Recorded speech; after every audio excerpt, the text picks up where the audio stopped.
I see what I did. Hang on, let me get this.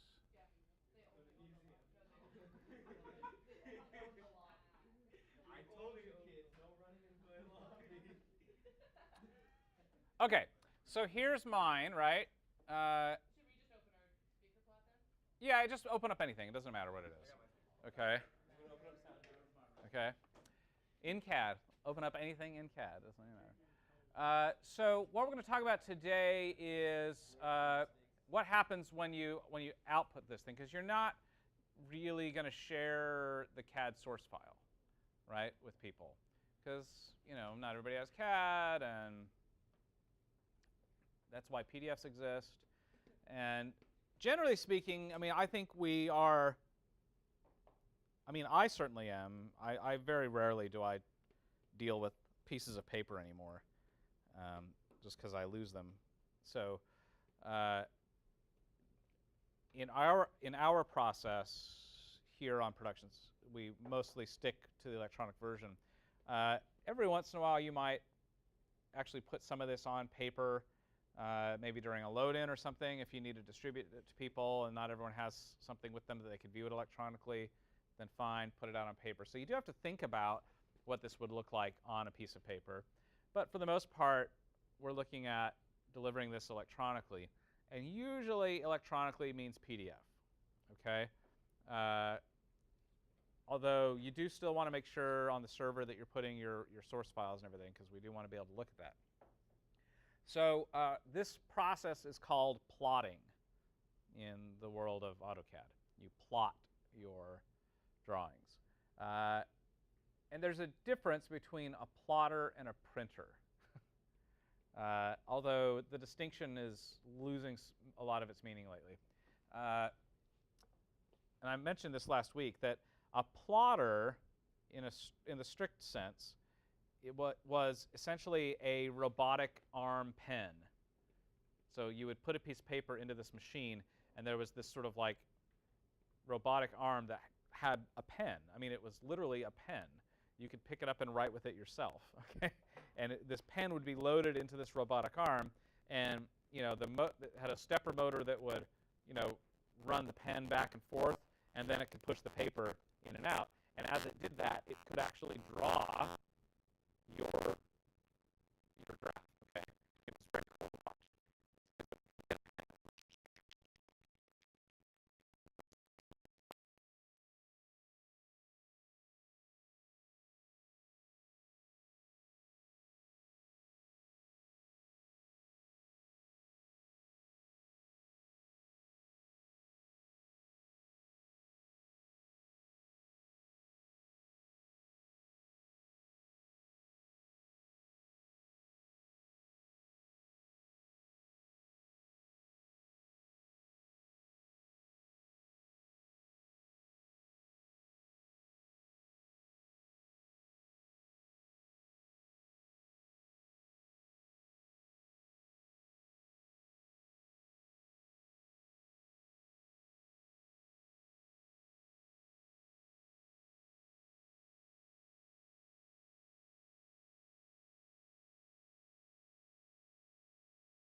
that's always really frustrating when you have it in PDF and you just need it on paper and you print it out maybe for a portfolio review or something, and suddenly stuff gets cut off.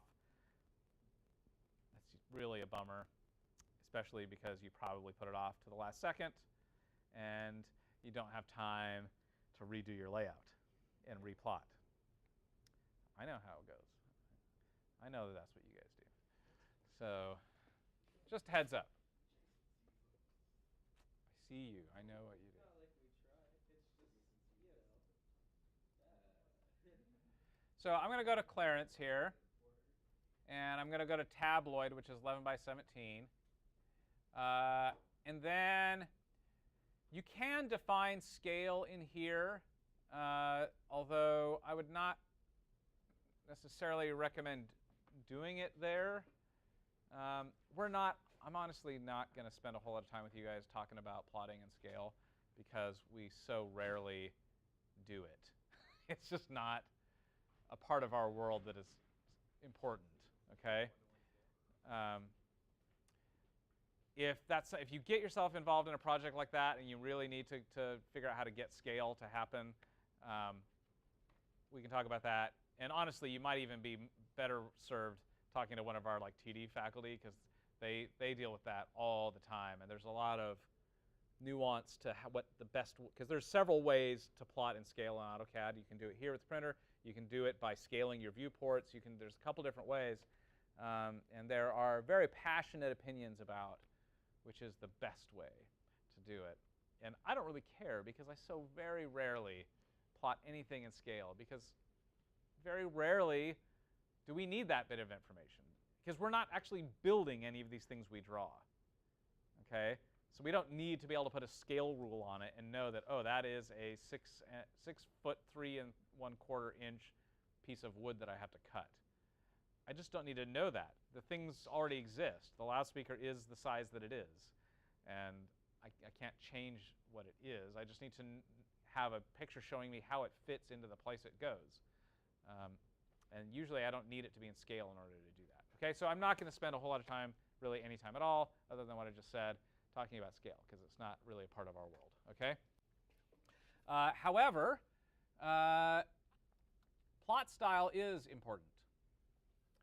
So on plot style, you've got a few options here. If you go to monochrome, then everything will just be straight black, okay? Even if it's in color in your CAD file, okay?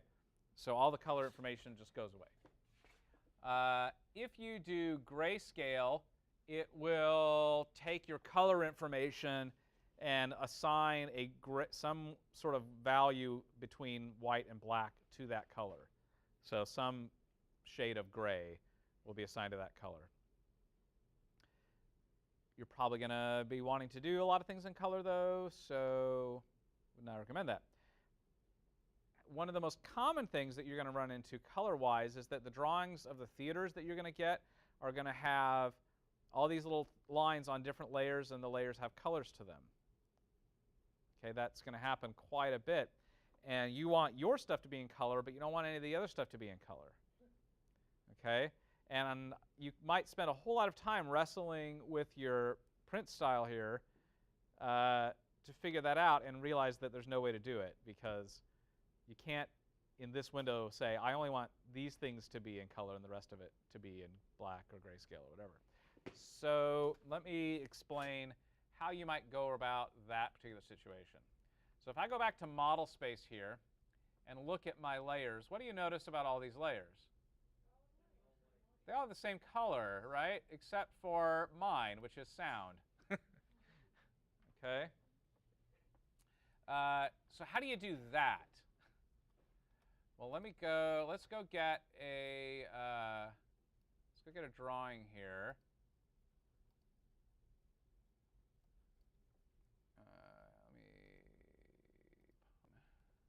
Okay, so let me get a, where did I put those? I think they're over here. Yes, UNC Say Theaters. So let's get one. Let's get the Catawba.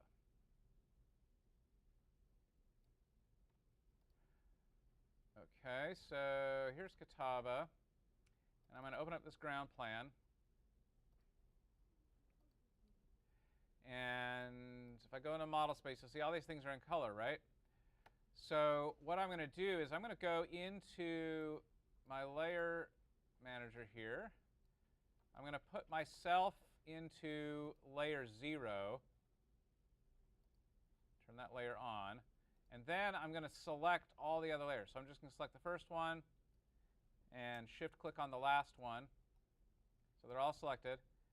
And then while I'm there, I can change the color now to white, and it'll switch all of them. See that? So you don't have to go through one at a time and do that. So now they're all white. And now you go look for other things that are in color, like this thing is in color. Why is it in color? Because it is set to be that color as opposed to the color of the layer. So I'll just select that stuff and say by layer. And then it goes, you have to do that with a few of these things, okay? So once you did that, then you could create your own layer for sound and set that to any color you want. Or you could have multiple sound layers, one for each loudspeaker system, however you wanted to handle color. But this way, your stuff is the only thing that's in color. And that way, when you go over here, for example, and you can see how I did this, my stuff is in color, but everything else is not. And then when I go to my layout, I can plot it that way too. I can plot it in color, and everything that isn't mine will just be monochrome. That's the best way to handle it. There might be other ways, but I think that's the best way, for me anyway. Just make sure that before you go change all those layers, the colors of those layers, that you save a copy of the file, just in case you got to send this back to the TD or something, because then they'll be really angry that you destroyed all of their layer colors. Okay, so just heads up, I learned that lesson the hard way. Before you change all those colors, just save a copy of the file so that if you ever need to, you can get that layer information back. All right? So I'm going to delete this viewport. And here I've got my piece of paper now, and I'm just going to stretch this viewport to fit into the printable area. Okay? And then I'm going to go in and zoom into maybe this one. And then I go out. This is ready to go now. I can plot this sucker. So here's what you're going to do. You can, if you go back, let's just double check our page setups. And, oh, I've got the printer set to that one. That actually might be good, because then I can show you what happens. So let me do that. I'm going to leave it like that, which means the printer is a print to PDF printer, okay? Because it's the AutoCAD PDF. So if I hit OK, and then I right-click on this and say Print, it brings up this dialog just saying, hey, confirming all of these settings. And you just say, yeah, OK. You hit Plot, and look what happens. It pulls up a file browser and says, where do you want to put this thing? Because it's not going to go out to a piece of paper. It's going to go out to a file. And so I'll say, I'll do that. Desktop, it's going to be a PDF. I hit Save. And now it says it was complete. So if I go to Desktop, I should see that now. Here it is. I pull that up in Acrobat, and there it is. Okay. Now let's try sending that out to Clarence. See what Clarence thinks about this. So I need to change my paper size for one.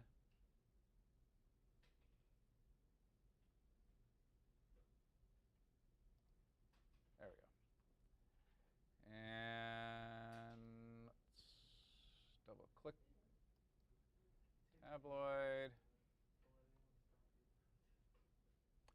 Let's just see what Mr. Clarence does with this. It's not a theme anymore.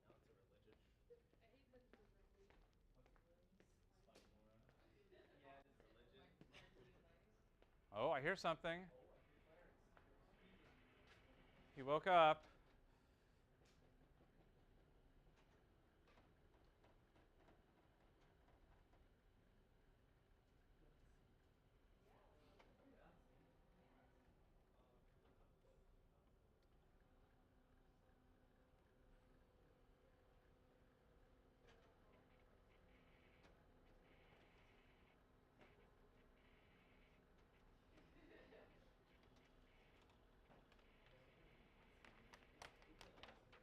There we go. Ooh, it worked. It actually didn't cut anything off.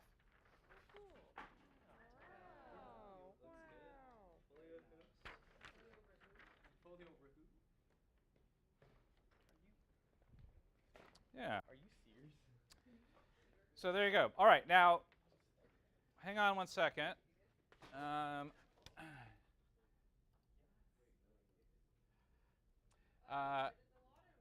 Where did they go? I don't know. Okay. Jason, how did you get rid of those watermarks? Don't know. In the comments. Let me know your theories on how Jason got rid of the watermarks. Okay. In the comments below. So that is the basic process of printing or going to PDFs, so on and so forth. Any questions about that so far?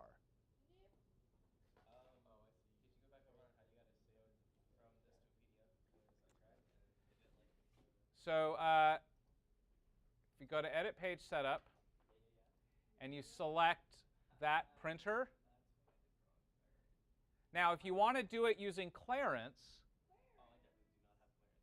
okay, so let me show you. So if you use these PC3s, then it goes straight to a PDF when you hit print.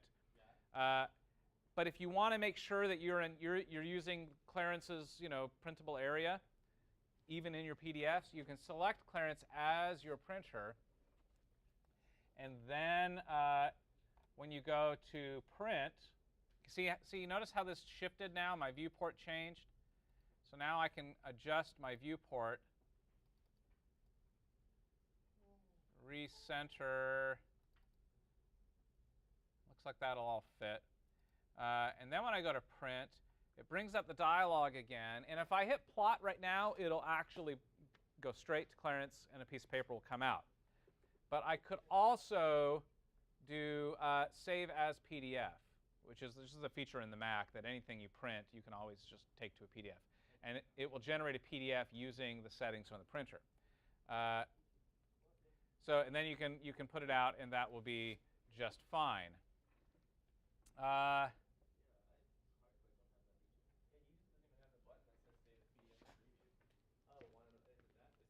me see. Yeah, there's just no. Is it this like? Is it the Are question you- mark? Oh well, you're Oh, still you're on page using setup. the printer. So this is your page setup, right? So Yeah, set that's this to just your HP, right? Yeah. Click OK. Now right-click on that layout and go to print. That's why. Go to print. Yeah. Yep. And then it'll be right there. Yeah, There we it go. is. Now there's another little trick that is very clever. What is it, Jason? Please tell us more. Printer in my apartment. So, well, hang on. Let me. I'm a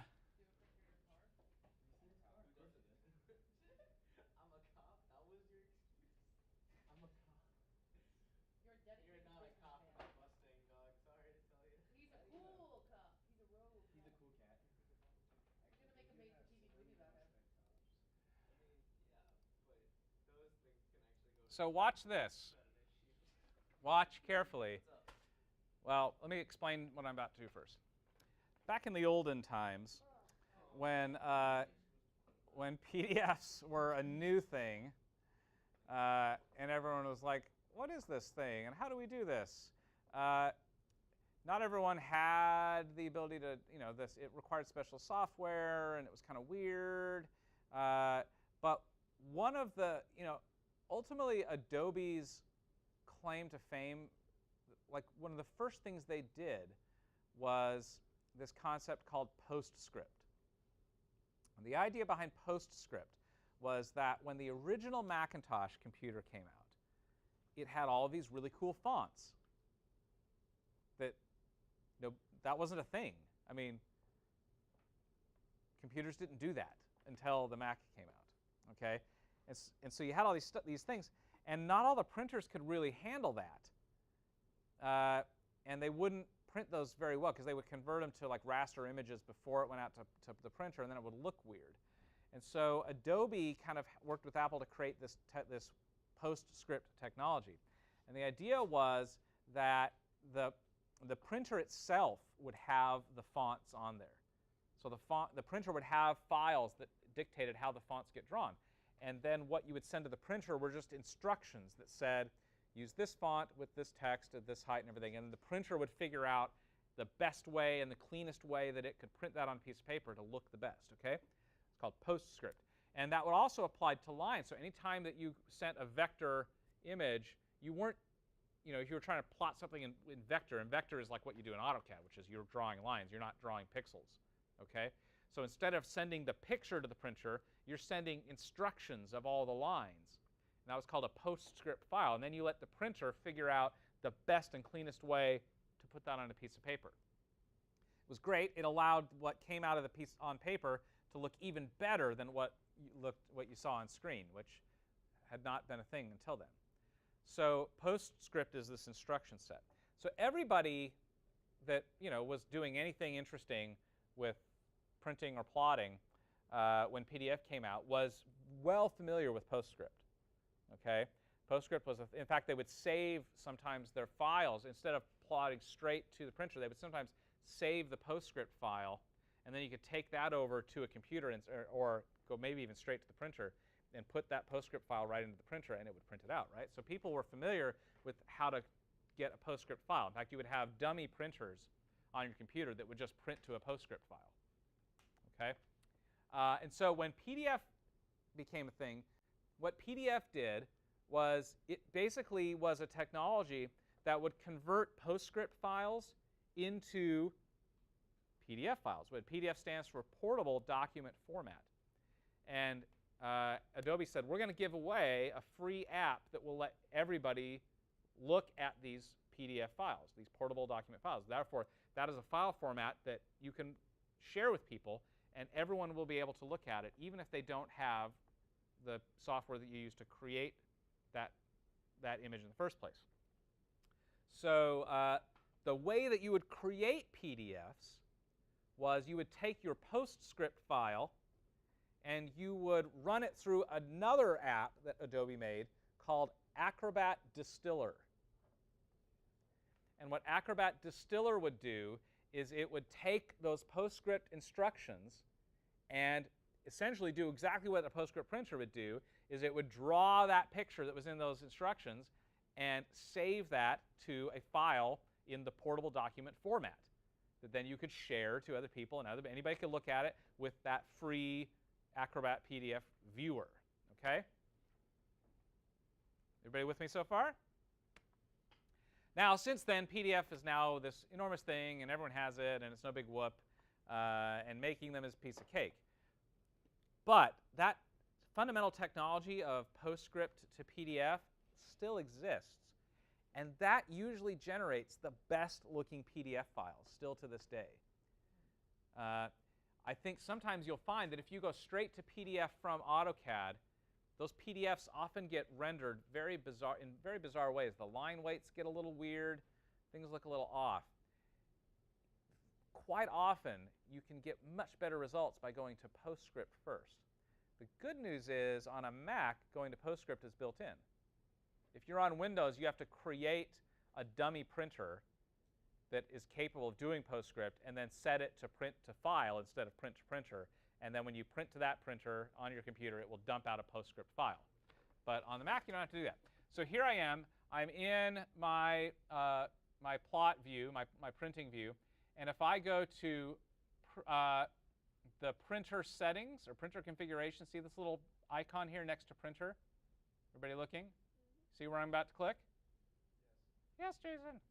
Let's see where you're going to click. I'm not going to ask you 30 seconds from now. Wait, what button did you push? Everybody seeing it? Yeah. Okay. So you push that button, and you get the generic Mac print dialog. And why that's useful is down here, you see where it says PDF? Everybody seeing that? What happens if what do you think that little arrow means? Yeah, it means that there's more information there. So if I click that, I get some more options. So there's a whole bunch of options here, but probably the most interesting one is Save as Postscript. Nice. Now watch what happens. So I go Save as Postscript, and it says, OK, where do you want to put this? And I'm going to say this is my ground plan. If I uncheck hide extension, you're going to see it's going to give it a .ps file extension for Postscript. It'll do that whether you have that on or off, but I'll just turn it off so I can confirm. I'll hit save, and let's see if it, I don't know if it did it. I probably have to still hit plot.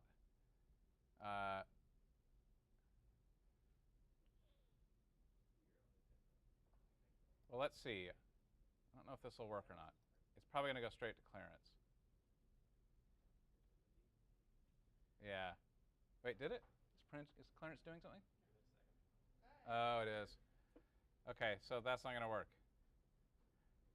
AutoCAD changed it on me. Okay, so you may have to do the cheat.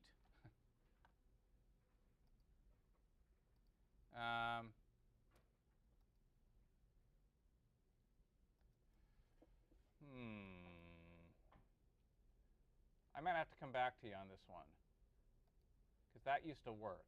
And now it's not.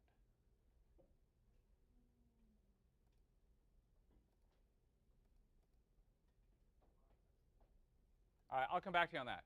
So maybe we'll look into that. But there is a way, I'm sure there is now, even though they changed how it worked, there's a way to get it to go out to a Postscript file. And then from Postscript, if you have this Acrobat Pro, you have that thing called Acrobat Distiller. So look at this, Acrobat DC, Acrobat Distiller.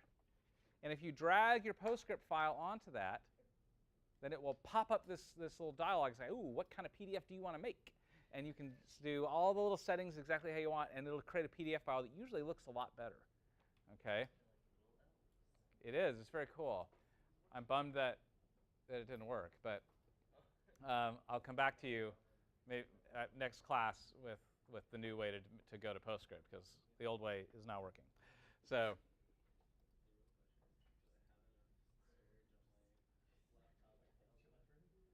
All right, so now everybody with me so far as how to plot, get to PDF, maybe even to a printer?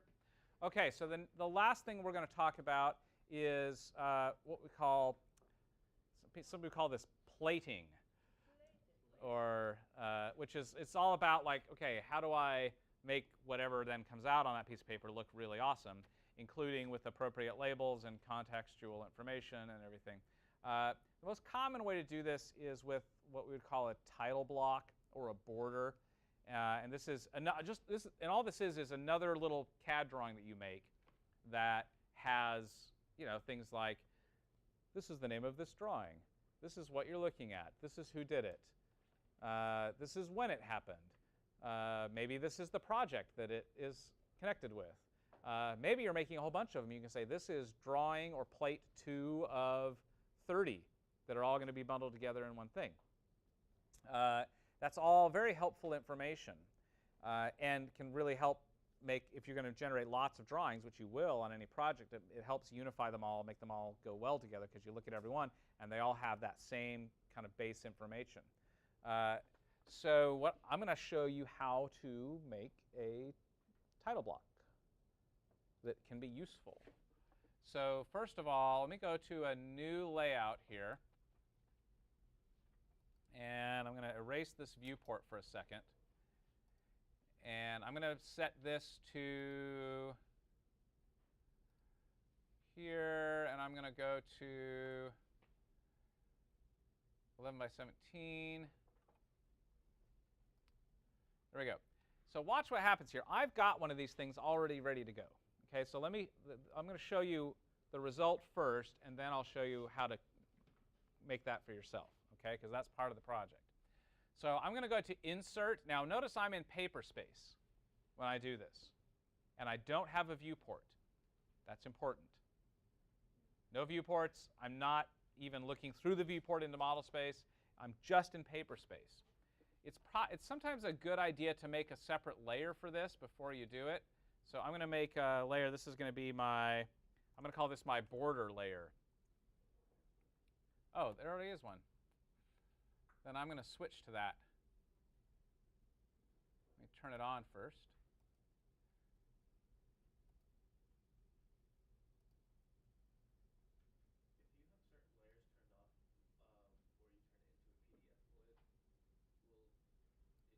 frozen. I mean, if it's off, it won't plot it. Okay, so it was frozen. Somebody had frozen it, which is there's turning on and off, and there's freezing, and those are different things. But the little thing that looks like a little snowflake, that means it's frozen. You can't select it if it's frozen.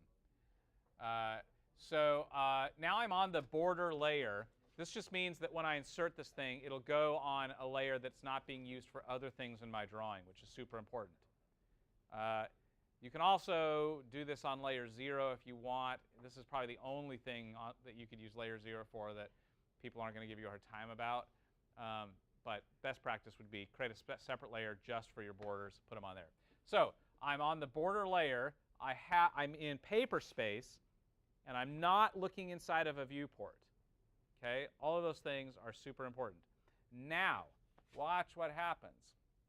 I'm going to say insert block. And a block in AutoCAD world is another AutoCAD drawing. It's literally a DWG file that you are going to pull into this one and insert this drawing as though it was just one thing. Right? So instead of all the little detail information, all the little layers and all this kind of stuff, I'm just going to pull that whole drawing in as one object and plop that into my drawing. And in this case, I'm going to put it on paperspace. Okay? So here are some blocks that are already inside of this that someone's already pulled in, because this is from that Stevens Center drawing. But I'm going to go to Browse, and I have a block here that I have created.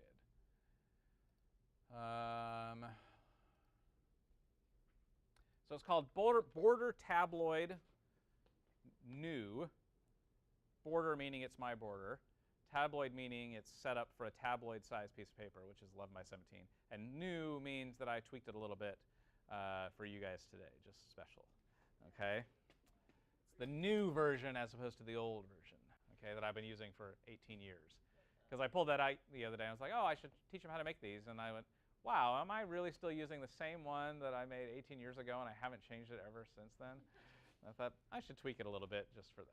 Okay, so I've got that. I'm going to hit Open. There it is. Now it's in here. And if I hit Insert now, it says, where do you want to put it? Specify insertion point. And you can kind of see what's going to happen here. You see this? You see how it's showing you what's going to go in. One thing you might notice is because I'm using my DWG to PDF AutoCAD PC3 thing, my printable area is not going to work with my border. So this is an example of why not to use that. So let me just plop it in for now, and then I'll move it in a second. But look what it did. Once I clicked here, this is where it goes. It's prompting me for some information. So the first is, what is the drawing number? And that's getting truncated a little bit. So this is drawing number 1 of, let's say I'm going to make 6 total drawings that I'll then put together into one PDF file. That way, every title block just says, this is drawing number 1 of 6, this is 2 of 6. That way, somebody knows whether they have all of them or not. So they could look at one of your drawings and say, oh, this is 1 of 6. I don't have the other 5. And they'll know that they're missing. Okay? Drawing title. This is going to be my section loudspeaker plot. Name of the show. I think this was A Little Night Music. Drafter was Jason Romney. The theater name, this was Stevens Center. Who is the designer? Jason Romney. What is the scale? No scale, because I don't really care. And then next just means there's more things that aren't being asked for. There's a section for date, file name, and what's the name of the school. I'm defaulting that to School of the Arts. That's fine. So I hit confirm. Boom, and it plots that in there. And look, all that stuff got put into there. Okay? Isn't that interesting? So let me fix my layout here so that it'll fit. I'm going to go back to Clarence. There we go. And now watch what happens. I can now move this, because I inserted it as a block, I can move it around like it's one thing.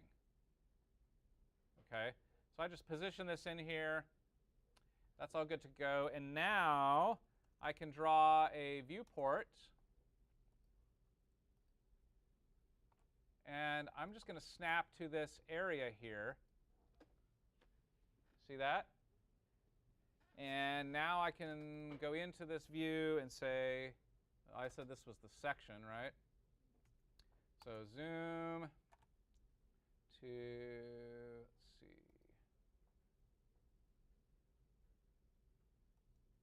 that.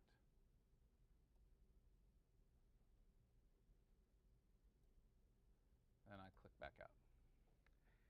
And that looks pretty snazzy now, doesn't it? Now, one of the important things I want you to note is that I inserted this title block in paperspace. And what that means is it is now a drawing with lines and text and everything, just like other things. But it only exists on this layout in this paperspace. If I go to model space, it's not there. You see it?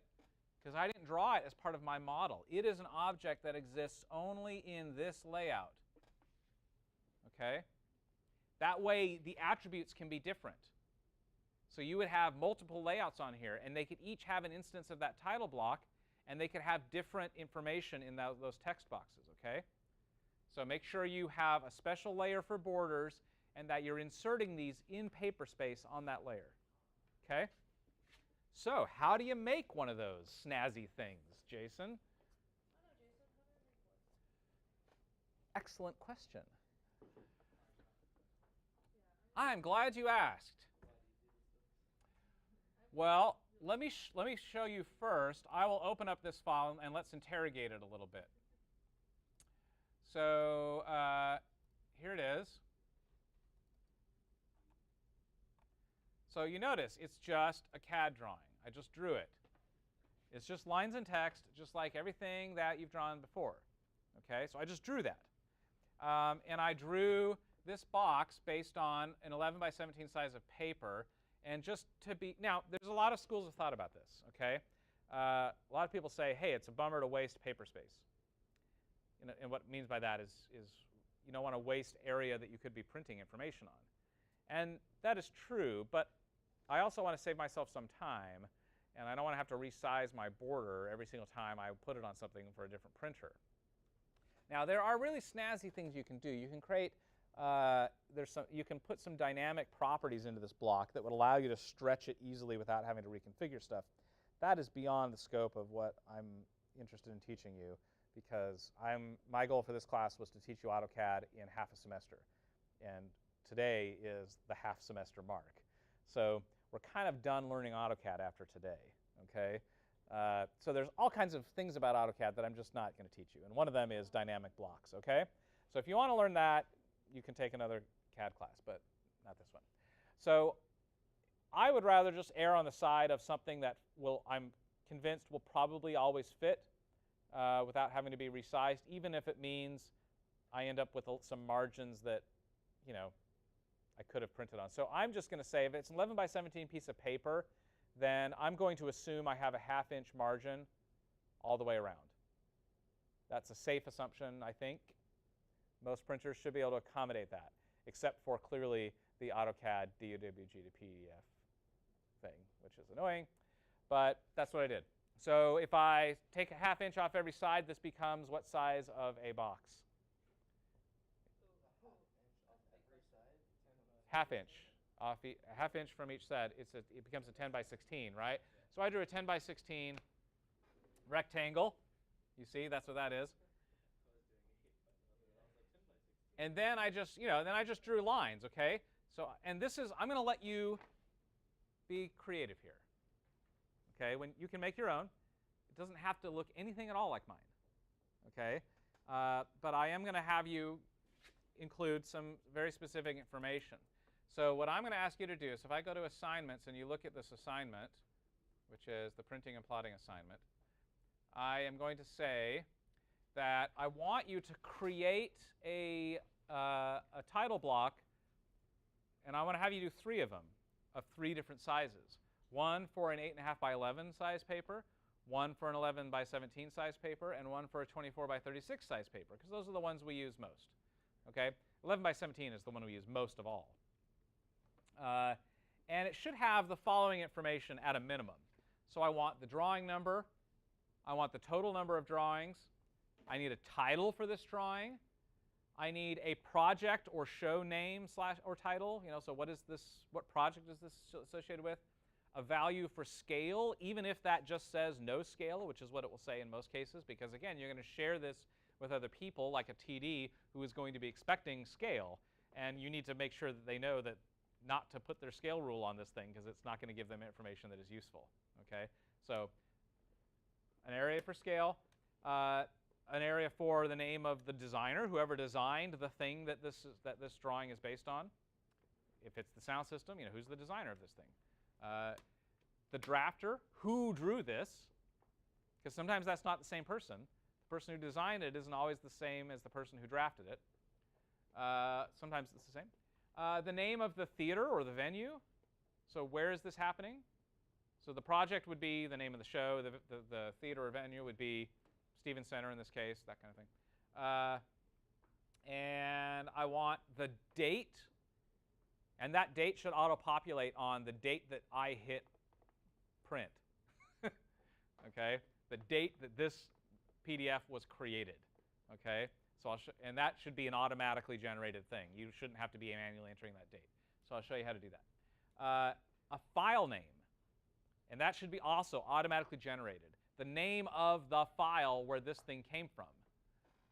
Very important information. So that'll be some name.dwg. That way, if this PDF ends up in somebody's hands and they're like, hey, we need to edit this, like maybe me, for example, and I'm going to change it or fix it or clarify something, I need to know what file I'm looking for where I will find the drawing that exists inside this PDF. And if your title block has the file name, then it's going to be easier for me to dig through your archives and find that file. And that's true of other people you collaborate with. Okay?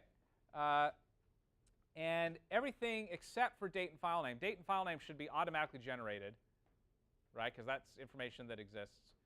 Everything else should be what I will call attributes that prompt you for the information. So when you insert this as a block, it should pop up that little thing that says, hey, tell me what all these bits of information are supposed to say. Okay? That way you don't have to double-click inside of paperspace and do all that. Okay? So that's the minimum information I want. You can put extra stuff in there if you want. If you want to have like a space for some sort of icon or logo that's affiliated with a project, knock yourself out. I'm going to give you, a relatively long leash as far as font style and stuff like that, but just keep in mind the conversations we had about serifs and non-serifs and how that connects to size and all that kind of stuff. The other thing is there are various schools of thought on orientation of text in title blocks. For example, this one, all of it is essentially vertical if you look at it in landscape view, which is not a big deal if this is ending up on a piece of paper, because the piece of paper you can move around. In digital space, though, one could make an argument that you're probably not going to be rotating the paper to see that title block. So you could argue that you would want the text to be horizontally loaded, and that might dictate how you design this block. That's really up to you. I prefer this style just because it allows the labels to be large without taking up too much of my valuable space that I would rather have my drawing in. But I've seen plenty of people who have created reasonable title blocks that have horizontal text that have not taken up a whole lot of space. So that's up to you. I'm going to give you some room to play around and experiment on this. Okay? Questions about that? Okay, so how do you do it? Well, let me go to my blank drawing here. And let's just draw my rectangle. So this will be 16, 10. So that's my approximate space. And then, I'm just going to draw some lines, right? So just say, maybe about like that. And you could do the math and figure out the best way to divide all of this out. And maybe I'll do another line that is about there. That could be my drawing number area. I'll do another line here, sort of like that, and then one like that. So I'm just kind of laying out the grid here of what I'm going to do. I'm going to draw a reference line here so I can divide that in half. And I can get rid of that. And then, you know, maybe I'll do a line there. See what I'm doing? I'm just kind of laying out where things are going to go. Okay? Now, if you want that kind of label that will prompt you when you insert it as a block, you don't use a regular single line text, because that won't work that way. You have to do what's called an attribute. So if you start typing, if you start typing attribute, you should see att-def. And this is an attribute definition. So you've got some options here. So the tag is, that's just like what it's called. What is this attribute called inside your AutoCAD? This is, no one but you will ever see this, whatever this value you put here. This is just, what are you going to call this? So I'm going to call this drawing title. Now, the tag can't have any spaces in it. Okay, so it has to be a single word, no spaces. The prompt is, what is the question you want to be asked when you want to define this field? So I'm going to ask title of drawing, question mark. Okay, and then default value. This would be if you type nothing else, if you just accept the default, what will be the title of this drawing? It can be whatever you want. I'm just going to say drawing title. So if nothing else, I'll see that and realize, oh, I forgot to put that in there. Okay. But if it's something that you know, like if this is going to be, let's say this will be your drafter. So who drafted this is my prompt. Probably going to be you, if this is your title block, right? So the default value could be your name. In my case, Jason Romney. Okay? So you can decide how you want to deal with that. And then all of your standard text styles apply. I would, create your own text styles for this. You can maybe use the same ones you've made before, or you can do new ones for your title block. But create some text styles. I'll use the standard for now. You can set up justification, and all the same rules apply as far as, remember that this text is going to change, so you have to think about what justification do I need to use in order for it to look and fit inside the box correctly, even if I change what the text is. That could be center middle justification, it could be left justification. You just have to think about where in the box am I putting this, how do I make sure that even if it changes, that it fits in the right spot. So I'm going to say middle left, because I'm going to put it in one of these larger areas. And then text height. I hit that little button and I can pick the height. So I'm just going to go in here and pick the area of my box minus a little bit so it's not hugging the edge. And then text rotation, I'll have 0, and we hit save. There it is. Now it says, where do you want to put this thing?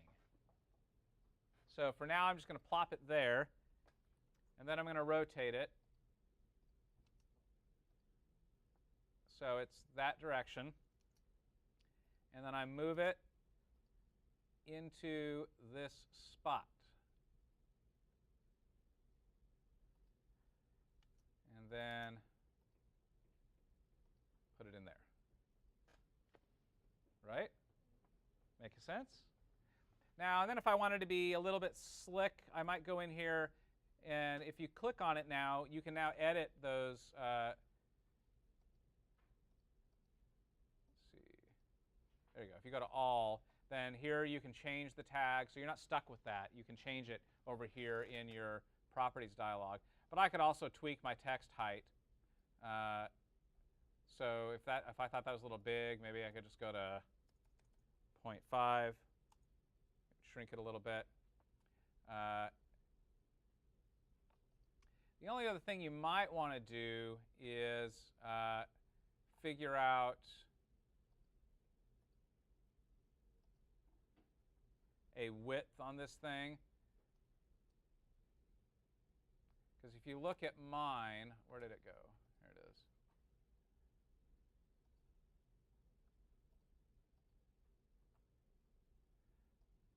You see how I used a justification of fit? That's a special justification that you only get with attribute definitions. Because what you really don't want to do is you don't want to type a really long thing and then have it overrun your border. Okay? So if you think this is one of those things that might be in that situation, then I can change it to fit justification. Okay? And let me rotate it back now, and then watch what happens. If I move it into this spot, now I can decide the width of this thing. So that's how wide that label will be no matter what text goes in it.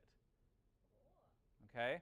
Which means it sometimes will stretch it a little awkwardly, but I'd rather have that than have it go off the line, right? So this is sort of like a lesser of two evils situation, okay? And then if I wanted to be really clever, maybe I would do just a very simple single-line text that I could say this will be 0.1 height, and rotation angle would be 0, and this would be I would call this drafter. Drafter. And this just becomes a label for that field.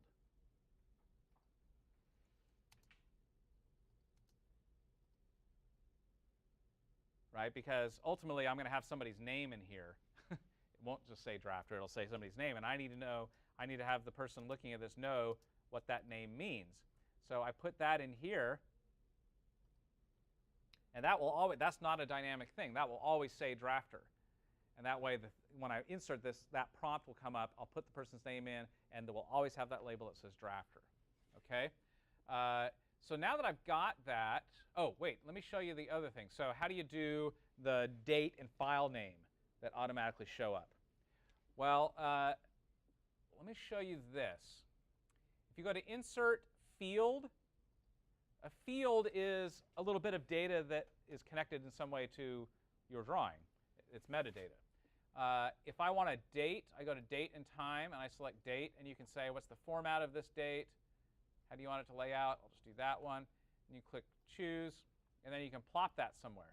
Now here's the problem with this one, is you don't get that fit justification for a regular field, which maybe for a date is not a big deal because the date is never going to get bigger. Okay?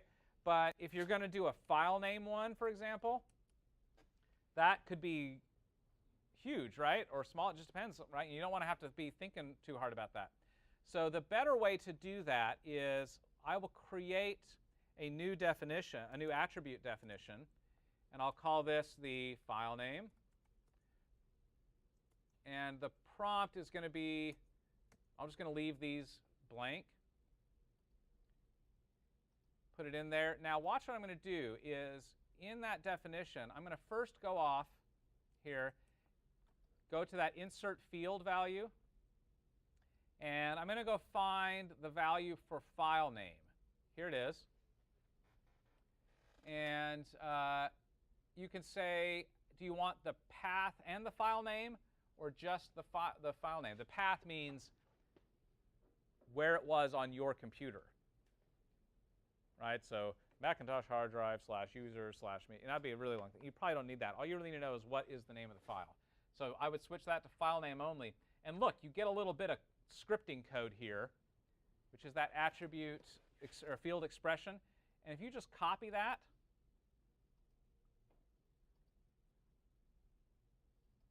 and then I'm going to put that as the value for that attribute. Now it will automatically change, but now I can, well, first thing I can do is set it to fit justification, which you can't do with a regular data field. And now I can rotate it. And then I can go and stick it inside one of these little boxes here. And I can stretch it to fill the box. Okay? So now, no matter what that gets updated to, it will stay inside that box. It'll just, AutoCAD will just squish it or stretch it or whatever to fit in that area. And it'll use, because I used the field definition as the value, that little scripting code, now it'll automatically populate that. Okay? So let's demonstrate now how this works. I've done a couple of different ones now. So let me pop this date in. This is not a particularly pretty title block yet, but hopefully you get the idea. So I'm going to save this now as my border tabloid demo. Okay, and I'll close that. And I'm going to make myself a new drawing. And we'll just pretend that I've got something interesting here already. And go to my paperspace, get rid of this. Create a thing for borders. I'll switch to that. And now I'm going to insert a block. And I'm going to go find my new border. Hit open. And insert. Now watch what's happening here. You see how my insertion point is offset from where it is? I would ideally like it to not be that. Okay? So I'll put it in for now, and then we'll look at it later. But look, it prompted me. Who drafted this? Jason Romney. And it said the file name. Oh, do you want to use that default of drawing 2, or do you want to change it for something else? Like, yeah, use the name of this drawing. Which means if I save this as something later, if I save this drawing as a different file name, that field will automatically change. Okay? So I just click confirm. It goes in there, and I need to zoom out, and you can see there it is, right? So how do I get it to show up without that offset? Any ideas? Yes. So basically, well, almost, actually. You're close. So what I need to... So basically, you've got to figure out which part of this wants to be where your cursor is. And I usually like it to be the bottom left, okay? So what I'm going to do is I'm just going to draw a quick little line at 0, 0, just to give me something to snap to for now. And now I'm going to move this thing. I'm going to select this whole thing. I'm going to move it, and I'll snap to that spot, and then I'll get rid of my little reference line. Now, in reality, if I had been paying better attention, I would have just started my rectangle at 0, 0 in the first place. But that was good, because now I can explain to you why you want to start it at 0. Okay? So now you could do that as well, but there's this whole thing I don't really want to get into, which is like world versus project UCS that gets a little dicey in this particular context. So we'll just move it, and then I'll save again. We can close it. And now I go to another new drawing. And let me go into layout. I'm going to, so I know it'll fit, I'm going to switch this to 11 by 17. So I know it'll fit. And then I'm going to insert my block. I'll go find it. Insert. Notice how it works now. And it prompts me for the information. I type it in. I hit confirm, and there it is. I got my title block now. Now, if you were really clever and really wanted to save yourself some time, what you would do is you would take that template file that I told you to make, and you would open that template file, and you would insert your block into that drawing as a block definition, so that when every new file you create, that block already is in your file. You don't have to go hunt for it. Which means when you go to a new layout like this, you just go to Insert Block, and it's already there. You don't have to go browse for it, because it's already been pulled into this file. You already have it, so I can just say, oh, I want another one of those. Boom. And that way, if it's in your template, when you create a new file, that'll come with it. So I would highly recommend that. Then you're not always having to go hunt for this border. Okay? So now back to the assignment. I want you to create your own title block and, knock yourself out. You can be creative here. So just make it look professional. And it has to have this minimum information that I have here. And if there's other stuff you want to put in there, that's fine.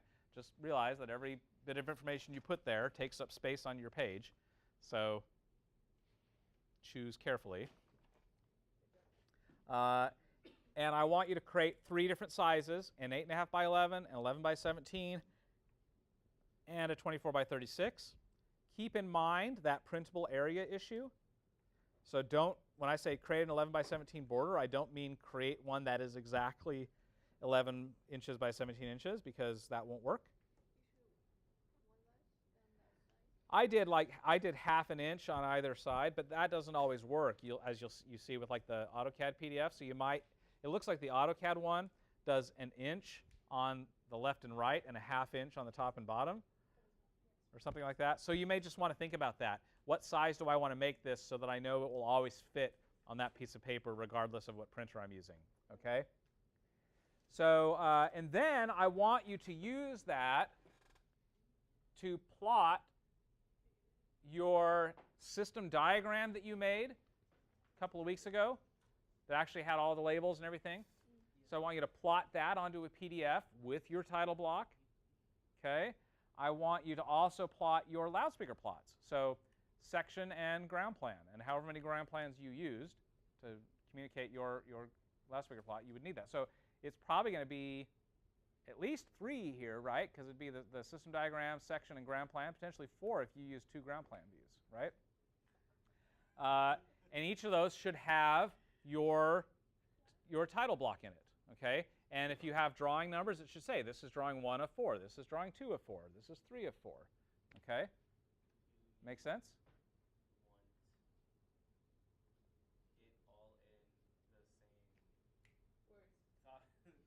Oh God. Want it all in the same dimension? For the paper? No, look at the Same paper size, you mean? 8.5 by 11. So, well, I want you to create title blocks that will fit on 3 different sizes of paper. But the other thing I've said is decide the PDF paper size based on each drawing to allow your text to adhere to the minimum text height of 3/32 of an inch. So how would you confirm that? Well, if you go to paperspace, so there's probably a more efficient way to do this, but this is how I'm going to do it. Remember, you can draw in paperspace. So here I've got this fit like this. So I'm going to draw a line. I've got decimal, because I'm using decimal, when you're in paperspace, it's decimal inches, even if you're drawing as decimal feet. Paperspace, you get to inches. So what would 3/32 be in decimal? Oh God, dude. I could do this. Just 3 divided by 32, right? 0.09. 0.09363, yeah. So here's what I'm going to do. I'm just going to draw a quick line here that starts here and is 0.09 what? 3675. That's how tall my text needs to be. It needs to be as tall as that line. So in this case, it's too small, right? So for this thing, I might want to go to, I need to either make that text larger in my drawing, or I need to go to a bigger piece of paper, okay, so that it'll be that size. So how would you just how would you make your text larger? Well, I would go back to my model space, take a look at this, figure out, is the height being explicitly stated? Yeah, it is. So I would go in and maybe get all these and make these higher. So looks like I'm going to need at least 0.4 because that line was at least twice as high as my text. So I'll say 0.4. It'll get bigger, and that means I may have to move it a little bit. Right? There you go. And now if I go back, and still not quite there, is it? All right. So yeah.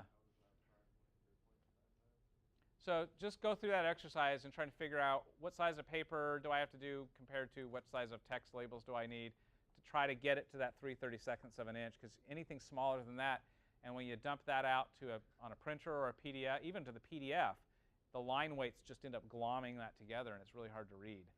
Okay? So think through that and make sure that you've got text that does it. Because you know what? Even if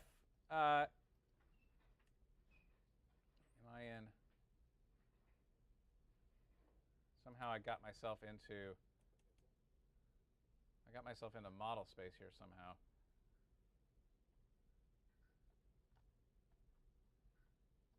Oops. Ah! Come back, come back, come back. Ah! Oh no. Hit the top button. Oh, goodness gracious. How did I get myself in this? Just switch to another layout and come back. Will it do that? Yeah, that's what it did for me. Oh, it didn't. Wait, double click. Let's see what happens. Well, you have to like double click outside of the viewport, and the viewport is like gone. Weird.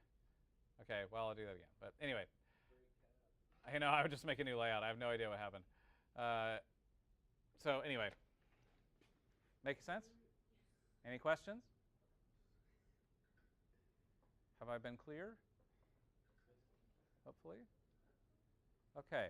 So good news is you've got 2 weeks on this because next week's spring break. So I think this seems simple, but it's as you start sitting out to do it, you're going to realize there's a bit more going on here than you might be imagining. This will take you a little while to get, because it needs to be both accurate but pretty. Pretty counts in this particular exercise, right? So once it goes to paper, even if that paper is virtual, pretty counts. This is the only thing we do that people get to see. So, it's really helpful if this is pretty, because they can't see your sound, but they can at least see your drawing. So make your drawing pretty, including your title block. Okay? Yeah. For a portfolio review, yeah. Yeah, I would totally do that. So, any other questions? No? So, what are you going to turn in? 5 different files.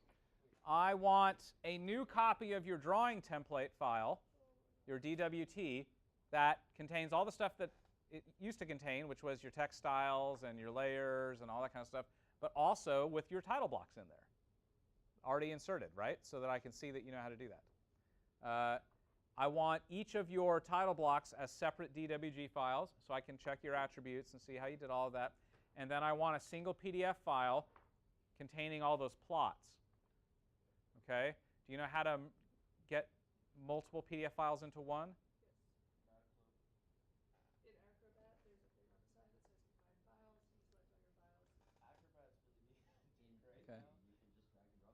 You can. That's what I wanted to hear. Let's go. There's a few ways to do that. Or the internet will do it for you. Yeah, so you can look that up, but try to get them all in one PDF file. If you need help with that, ask McGuire. Hey, he's a pro at that. He might ghost us, but it's fine. All right, any other questions?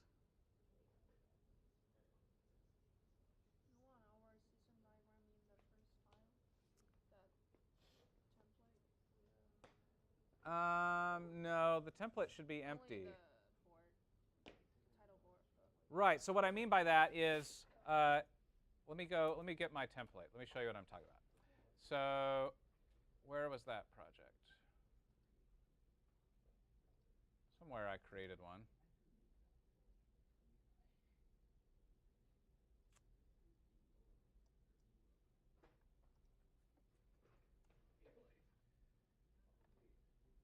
Oh, here it is. So here's my template, right? My DWT file. Oops, wait a minute. That was not where it was.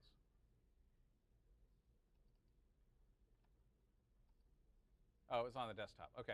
So I'm going to go and open that template. And I have to say, open it as a DWT so that it doesn't just create a new document. So now here it is, and here's my symbols, right? So those should be in your template, right? But you don't need the whole diagram, right? Because you're going to use these to create your drawings. But what you can do is go ahead into paperspace here and just say insert block, and go ahead and find your title block, or each of them, right? And insert, and then you can just kind of get rid of it. But now when you save that template, now watch, it should have that now. So when I create a new drawing from a template,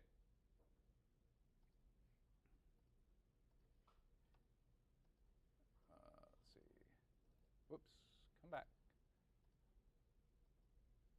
It creates now drawing 5. Now watch what happens. If I go to insert a block, that's in there already. I just insert now at that point. So it's always there. So you would have your 3 blocks already there, one for 8.5 by 11, one for 11 by 17, one for 24 by 36.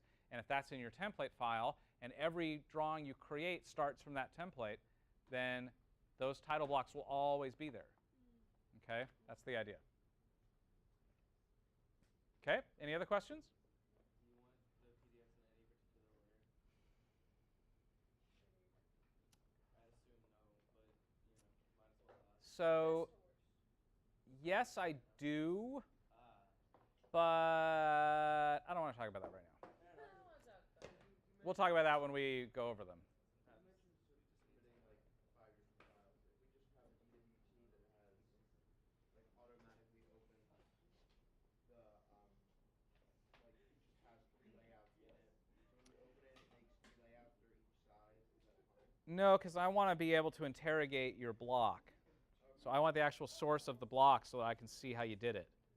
In case there's issues or something, then I can go to the actual DWG file, figure out what happened. So that's fine. If you want to create that as part of your template, that you'll create 3 layouts, that's cool. But I do want to see that source file. Okay, other questions? Okay, but the answer to your question is we're going to talk about that later. It's not important for now, but it will be important someday. Okay? All right, then we're done.